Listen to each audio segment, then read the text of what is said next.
Hello students, আমাদের চ্যানেলে তোমাদের সকলকেই স্বাগতম। আজকের ক্লাসে আমরা ক্লাস 5 এর রায় ও মার্টিন 2024 প্রশ্নবিচিত্রার পরিবেশ ও বিজ্ঞানের সেকেন্ড ইউনিট টেস্টের 17 নম্বর স্কুলের প্রশ্নোত্তরগুলি করব। পরিবেশ ও বিজ্ঞানের আগের স্কুলের প্রশ্নোত্তরগুলি তোমরা যদি দেখে না থাকো তাহলে অবশ্যই আমাদের চ্যানেলে গিয়ে দেখে নিও। নিচে ডিসক্রিপশনে লিঙ্ক আমি দিয়ে রাখলাম। আর তোমরা যদি আমাদের চ্যানেলে নতুন হয়ে থাকো তাহলে চ্যানেলটিকে সাবস্ক্রাইব করে পাশে থাকা বেল আইকনটি অলে প্রেস করে রেখো। তাহলে পরে ক্লাসের ভিডিওগুলি আমি আপলোড করলেই তোমাদের কাছে নোটিফিকেশন পৌঁছে যাবে। তাহলে শুরু করা যাক। 17 নম্বর স্কুলের প্রথমে আছে ক স্তম্ভ ও খ স্তম্ভ মিলিয়ে উত্তর লেখো। একের 1 নম্বরে আছে পিতলের বাসন তৈরির জন্য বিখ্যাত, এর উত্তর হবে বহরমপুর।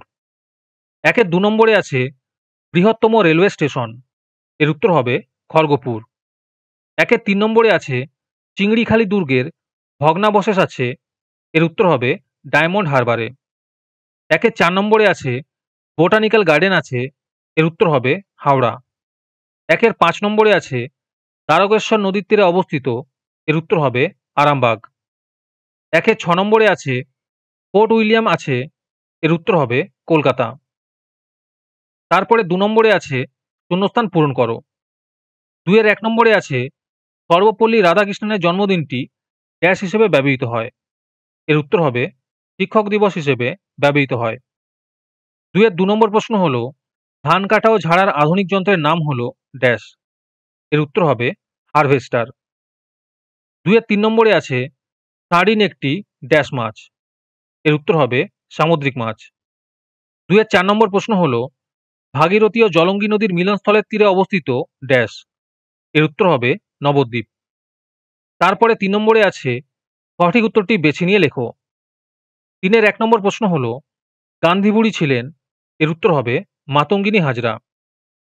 3 এর 2 নম্বর প্রশ্ন হলো ভারতবর্ষের সাধারণ দিবস হিসেবে পালন করা হয়, এর উত্তর হবে 26 জানুয়ারি।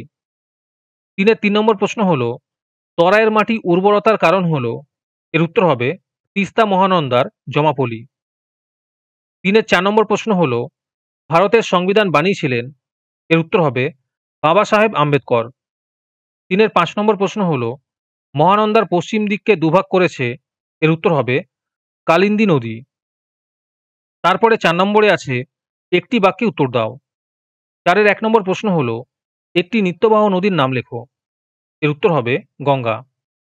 4 এর 2 নম্বর প্রশ্ন হলো সুন্দরবন অঞ্চলের দুটি নদীর নাম লেখো, এর উত্তর হবে মাতলা এবং রায়মঙ্গল।